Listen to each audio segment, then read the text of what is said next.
जय श्री राम। सभी साधकों को मेरा नमन। आज की वीडियो तामसिक साधक जितने भी भाई बहन हैं मेरे, उनके लिए विशेष महत्व रखता है। आज की वीडियो जिसके बारे में है वो है भूतिनी साधना।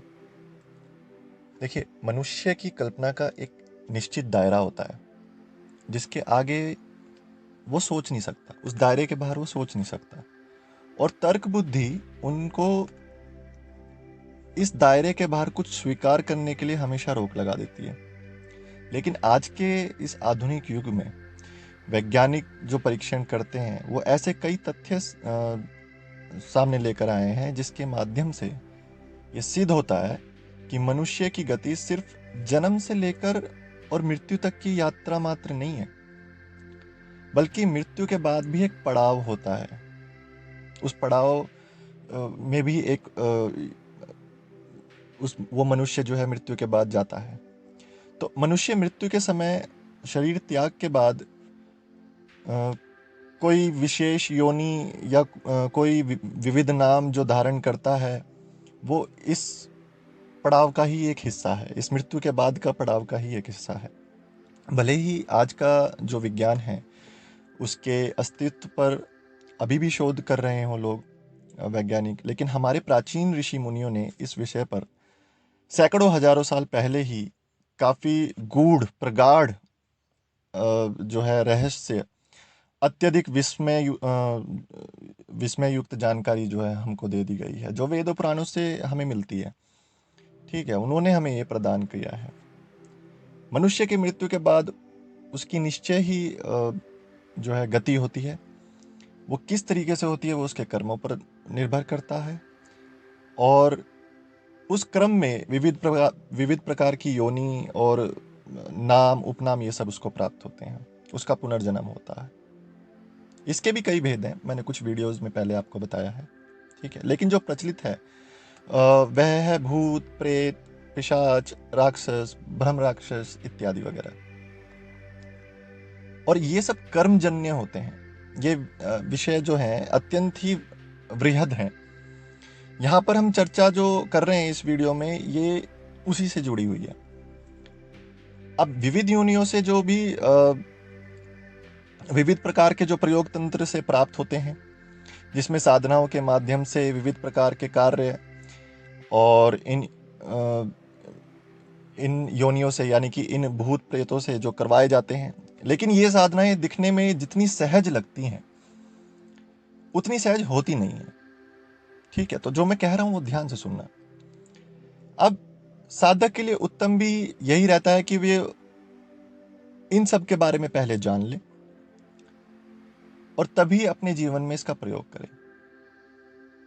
अब जिस प्रकार भूत जो है वो एक पुरुषवाचक संज्ञा है, भूत बोलते हैं तो ऐसा लगता है कि हाँ कोई पुरुषवाचक है ना। तो भूतनी जो है वो स्त्रीवाचक है। अब वस्तुतः ये भ्रम है कि भूतनियां डरावनी होती हैं, कुरूप होती हैं, कुरूप मतलब बदसूरत, है ना। पर सत्य ये है कि भूतनी का स्वरूप जो है उसी प्रकार से होता है जिस प्रकार से एक सामान्य त्रिलौकिक स्त्री। ठीक है, जितने जैसे आप देवी देवताओं का को इमेजिन करते हो कि वहाँ इतने सुंदर होंगे, ऐसे ही भूत भूतनी भी होते हैं। ये कोई ऐसे डरावने जैसे फिल्मों में टीवी में देखते हैं हम वैसे नहीं होते। ठीक है, उसमें भी सुंदरता और माधुर्य होता है। ये साधना जो है साध्य के स्वरूप के चिंतन पर उनका रूप हमारे सामने जो प्रकट होता है, तामसिक साधना में ये भयंकर रूप प्रकट होना भी एक अलग ही बात होती है, क्योंकि हमारे कर्म, हमारी जो सोच है वो उस पर निर्भर करता है कि किस प्रकार, किस रूप में वो हमारे सामने प्रकट होती हैं।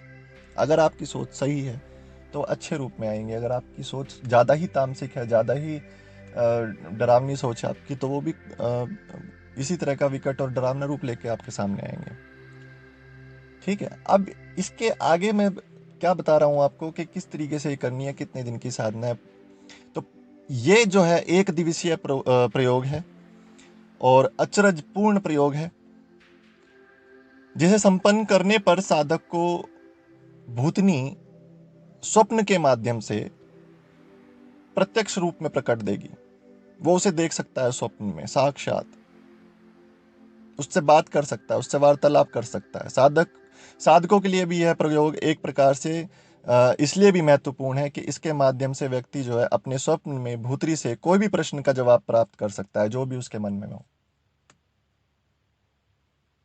यह प्रयोग जो है भूतनी के तामस भाव के साधन का प्रयोग नहीं है। अतः व्यक्ति, जितने भी साधक हैं, भूतनी सौम्य स्वरूप से ही दृश्यमान होगी। एक एक शब्द ध्यान से सुनना।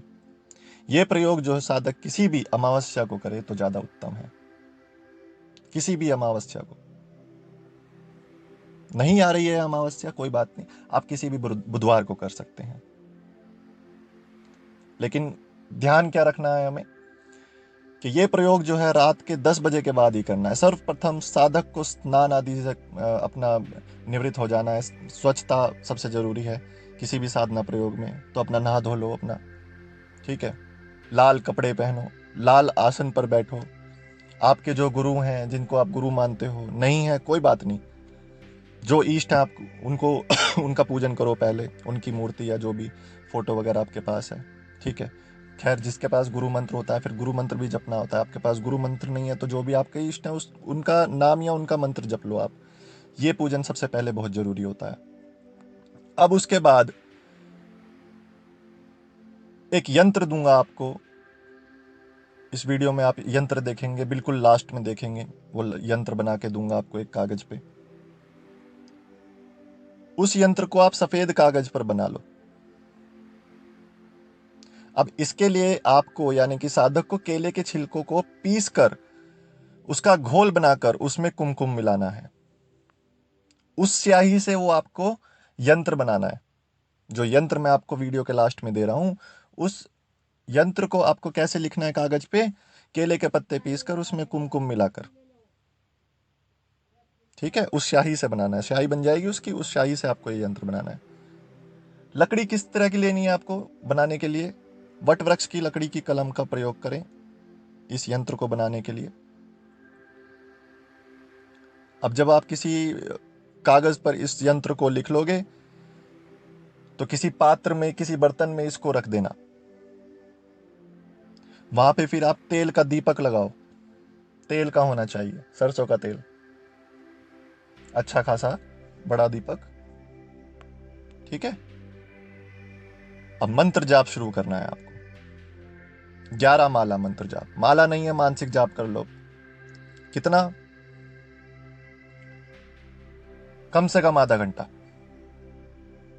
उत्तम है 45 मिनट, पर आधा घंटा भी कर लोगे तो सही है। क्यों कह रहा हूं ऐसा? क्योंकि लगन होनी चाहिए। लगन से आधा घंटा करो तो सर्वोत्तम है, और मन नहीं लग रहा है 1 घंटा करते रहो तो भी सही नहीं है, ठीक है। अब मंत्र जो है डिस्क्रिप्शन में भी लिख दिया है, यहाँ पे बता के भी बोल रहा हूँ। 11 माला, माला है तो 11 माला, अन्यथा आधा घंटा तो कम से कम जपना ही जपना है, और 45 मिनट सर्वोत्तम। ब्रह्म ब्रह्म ब्रह्म भूतेश्वरी ब्रह्म ब्रह्म ब्रह्म फट, ये लिख के दूंगा डिस्क्रिप्शन में। इंग्लिश में भी लिखूंगा, हिंदी में भी लिख के दूंगा।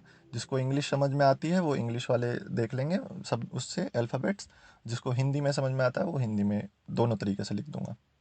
अब मंत्र जाप पूर्ण होने पर जो दीपक जल रहा है उस यंत्र को आप जला देना। जिस यंत्र को आप कागज पर लिखोगे, जो यंत्र दे रहा हूं आपको, उसको जला देना। यंत्र की जो भी भस्म बनेगी उस भस्म को अपने ललाट पे तिलक लगाना है, और 3 बार जो मंत्र दिया है उसका उच्चारण करना है। इसके बाद आपको अपने मन में जो भी प्रश्न है उसके मन में ही 3 बार उच्चारण करें और सो जाएं। साधक को रात्रि काल में भूतिनी जो है वो स्वप्न में दर्शन देती, तथा जो भी आपने प्रश्न वो 3 बार अपने मन में सोचा है उसका जवाब मिलेगा। जवाब मिलने पर साधक की नींद खुलेगी। उस समय प्राप्त जो जवाब हुआ है वो लिख लेना चाहिए, नहीं तो भूल जाओगे। बहुत जरूरी है, उठते ही एकदम लिख लो। संभावना रहती है पूरी पूरी भूलने की, ये गारंटी है, फिर बाद में पछताओगे। तो उठते ही जवाब एकदम लिख लेना। कुछ क्षण तक आपको याद रहेगा, उसके बाद भूल जाओगे।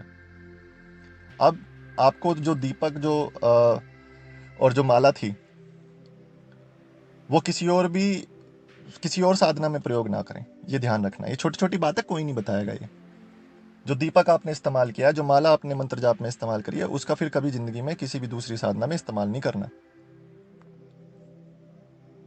ठीक है। लेकिन अगर यही साधना करनी है तो दोबारा से इनका प्रयोग कर सकते हो, किसी और साधना में नहीं कर सकते। यही करनी है दोबारा, दोबारा से कोई मन में सवाल है भूतिनी से पूछने, दोबारा से इन दियों का, इन माला का इस्तेमाल कर सकते हैं। जिस पात्र में यंत्र रखा है वो धो लेना। उसका उपयोग आप अपने खाने पीने में जैसे पहले कर रहे थे वैसे दोबारा कर सकते हो, उसमें कोई दिक्कत नहीं है। और अगर उस यंत्र की राख बची हुई है जो आपने ललाट पे लगाई थी, वो राख अभी बची हुई है, उस और जो लकड़ी जो आपने यंत्र जिससे बनाया है, उसको जलते हुए पानी में बहा दे। उसको घर में नहीं रखना, उसको आसपास, घर के आसपास नहीं रखना, उसको जलते हुए पानी में बहा दें। बहुत ज़रूरी है ये, वाकई ज़रूरी है, उसको बहा देना चाहिए। अब जब आप सो के उठते हो अगले दिन, तो जो आपके ललाट पे तिलक लगा हुआ है वो भी हटा दें। हाथ पैर धो लें या नहा लें, जो भी आप करोगे सुबह उठ के ही, लेकिन उस तिलक को हटा लें। लेकिन सुबह तक रखना जरूरी है। तो ये भूतिनी साधना है। जो मन में सवाल हैं, जो आपको प्रत्यक्ष रूप से दर्शन उनके प्राप्त करने स्वप्न में, जो आपको पूछना है उनसे, जो जवाब आपको चाहिए, वो साक्षात मिलेंगे। एक दिन की ही साधना है, एक दिन में ही पूर्ण होती है, लेकिन पूरी विधि से करना चाहिए। वट वृक्ष की लकड़ी हो जिससे आपको यंत्र बनाना है, केले के पत्ते पिसे हुए हों, उसमें कुमकुम मिला के ही यंत्र को लिखना है। यंत्र बिल्कुल वीडियो के लास्ट में दूंगा। ये तामसिक साधनाओं के लिए है। ये जो भी सात्विक साधनाएं करते हैं, पूजा करते हैं शिव जी की, हनुमान जी की, वो ना करें, सब खत्म हो जाएगा। जितनी तपस्या कर रहे हैं सब खत्म। ये सिर्फ जो तामसिक साधक है उनके लिए। ठीक है, तो अभी चलता हूँ, आगे और बताऊंगा। जय श्री राम।